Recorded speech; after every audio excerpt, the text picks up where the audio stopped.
ഇനി സ്ത്രീധനത്തിന്റെ പേരിൽ ഭർത്താവിന്റെ വീട്ടുകാരോ ഭർത്താവോ യുദ്ധം ചെയ്യാൻ ഇറങ്ങേണ്ട, അഴി എണ്ണേണ്ടി വരും. പറഞ്ഞു വരുന്നത് പുതിയ സുപ്രീം കോടതി വിധിയെ കുറിച്ചാണ്. വിവാഹ സമയത്ത് ഭാര്യയ്ക്ക് വീട്ടുകാർ നൽകുന്ന സമ്പത്തിൽ ഭർത്താവിന് അധികാരമോ അവകാശമോ ഇല്ലെന്നാണ് സുപ്രീം കോടതി വാദിച്ചിരിക്കുന്നത്. പ്രതിസന്ധി സമയത്ത് ഭാര്യയുടെ സ്വത്ത് ഉപയോഗിച്ചാൽ അത് തിരിച്ചു നൽകാൻ അയാൾക്ക് ധാർമ്മിക ബാധ്യതയുണ്ടെന്നും സുപ്രീം കോടതി പറയുന്നു. മലയാളി ദമ്പതികളുടെ കേസ് പരിഗണിക്കുമ്പോഴാണ് ജസ്റ്റിസുമാരായ സഞ്ജീവ് ഖന്ന, ദീപാങ്കർ ദത്ത എന്നിവരടങ്ങിയ ബെഞ്ച് ഇക്കാര്യം പറഞ്ഞത്. വിവാഹ സമയത്ത് വീട്ടുകാർ സമ്മാനമായി നൽകിയ 89 പവൻ സ്വർണം ഭർത്താവും വീട്ടുകാരും ചേർന്ന് ദുരുപയോഗം ചെയ്തുവെന്ന് പറഞ്ഞാണ് യുവതി നിയമ നടപടി ആരംഭിച്ചത്. വിവാഹത്തിന് ശേഷം തന്റെ പിതാവ് ഭർത്താവിന് 2 ലക്ഷം രൂപയും നൽകിയതായി യുവതിയുടെ പരാതിയിൽ പറയുന്നുണ്ട്. വിവാഹം കഴിഞ്ഞ് ആദ്യ രാത്രി തന്നെ ഭർത്താവ് ആഭരണങ്ങൾ ഊരിവാങ്ങി സുരക്ഷിതത്വത്തിന്റെ പേരിൽ ഭർതൃമാതാവിനെ ഏൽപ്പിക്കുകയായിരുന്നു. തുടർന്ന് മുൻകാല സാമ്പത്തിക ബാധ്യത തീർക്കാൻ തന്റെ സ്വർണം ഇവർ ദുരുപയോഗം ചെയ്തതായും യുവതി പരാതിയിൽ പറയുന്നുണ്ട്. 2011 കുടുംബ കോടതി ഭർത്താവും അമ്മയും ചേർന്ന് പരാതിക്കാരിയുടെ സ്വർണ്ണാഭരണങ്ങൾ ദുരുപയോഗം ചെയ്തുവെന്നും ഈ നഷ്ടം ഭർതൃവീട്ടുകാർ നികത്തണമെന്നും വിധിച്ചു. എന്നാൽ കേസ് കേരള ഹൈക്കോടതിയിലെത്തിയപ്പോൾ കുടുംബ കോടതിയുടെ ഈ ഉത്തരവ് റദ്ദാക്കുകയായിരുന്നു. ഭർത്താവും അമ്മയും ചേർന്ന് സ്വർണ്ണാഭരണങ്ങൾ ദുരുപയോഗം ചെയ്തതായി സ്ഥാപിക്കാൻ യുവതിക്ക് കഴിഞ്ഞിട്ടില്ലെന്ന് വ്യക്തമാക്കിയാണ് കുടുംബ കോടതിയുടെ ഉത്തരവ് റദ്ദാക്കിയത്. ഇതിന് പിന്നാലെ ഹൈക്കോടതിയുടെ ഉത്തരവിനെതിരെ യുവതി സുപ്രീം കോടതിയെ സമീപിച്ചു.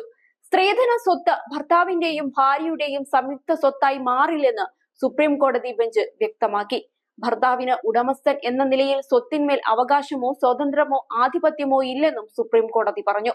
സ്ത്രീകൾക്കു നേരെ വീട്ടിലുണ്ടാകുന്ന ഏതു തരം പീഡനത്തിൽ നിന്നും സംരക്ഷണം ഉറപ്പാക്കാൻ ഉദ്ദേശിച്ചാണ് ഗാർഹിക പീഡനവുമായി ബന്ധപ്പെട്ട നിയമം 2005 പാസാക്കിയത്. വിവാഹത്തിനു മുൻപും വിവാഹവേളയിലും പിന്നീടും സമ്മാനമായി സ്ത്രീക്ക് ലഭിക്കുന്ന വസ്തുക്കൾ സ്ത്രീധനമാണ്. അവ സ്ത്രീക്ക് മാത്രം അവകാശപ്പെട്ടതും ഇഷ്ടാനുസരണം ഉപയോഗിക്കാനുമുള്ളതാണ്. ഭർത്താവിന് അതിന്മേൽ നിയന്ത്രണമില്ല. ബുദ്ധിമുട്ടുള്ള സമയത്ത് ഭർത്താവിന് അവ ഉപയോഗിക്കാം. എന്നാൽ തുല്യമൂല്യം പിന്നീട് തിരികെ നൽകാൻ ഭർത്താവിന് ധാർമ്മിക ബാധ്യതയുണ്ട്. അപ്പോൾ സ്ത്രീധനം രണ്ടുപേരുടേതുമായ പൊതുവസ്തുവല്ല. ഭർത്താവിന് അതിന്മേൽ ഉടമസ്ഥാവകാശവുമില്ല. വിവാഹത്തിനു മുൻപും വിവാഹവേളയിലും തുടർന്നും സമ്മാനമായി തനിക്ക് ലഭിച്ച ആഭരണങ്ങൾ ഉൾപ്പെടെയുള്ള സമ്മാനങ്ങൾ, അതായത് സ്ത്രീധനം, കോടതിയുടെ ഉത്തരവനുസരിച്ച് വേർപിരിഞ്ഞു താമസിക്കുന്ന കാലയളവിൽ ഭർത്താവിന്റെയും വീട്ടുകാരുടെയും പക്കൽ നിന്ന് ഭാര്യയ്ക്ക് തിരികെ വാങ്ങാമെന്ന് സുപ്രീം കോടതി ഇതിനു മുൻപ് വിധിച്ചിരുന്നു. സ്ത്രീധനമായി ലഭിച്ച വസ്തുക്കൾ വേർപിരിഞ്ഞു കഴിയുന്ന കാലത്ത് ഭാര്യയ്ക്ക് തിരികെ നൽകാത്തത് ഗാർഹിക പീഡനത്തിൽ നിന്ന് സ്ത്രീകളെ സംരക്ഷിക്കാനുള്ള നിയമപ്രകാരം കുറ്റമാണെന്ന് ജഡ്ജിമാരായ ദീപക് മിശ്ര, പ്രഫുല്ല ചന്ദ്ര പാന്ത് എന്നിവരുടെ ബെഞ്ച് വിധിക്കുകയുണ്ടായി. ഭർത്താവിനെതിരെ വിശ്വാസവഞ്ചന ആരോപിച്ച് ക്രിമിനൽ പരാതി നൽകാനും സാധിക്കുമെന്ന് കോടതി വിശദീകരിച്ചിരുന്നു. വിവാഹമോചനം നടന്നു കഴിഞ്ഞാലും കോടതി ഉത്തരവ് പ്രകാരം വേർപിരിഞ്ഞ് ജീവിച്ച കാലത്തെ നടപടി കുറ്റകരം തന്നെയായിരിക്കുമെന്ന് ത്രിപുര ഹൈക്കോടതിയുടെ ഉത്തരവ് റദ്ദാക്കിയുള്ള വിധിയിൽ സുപ്രീം കോടതി അന്ന് വ്യക്തമാക്കിയതാണ്.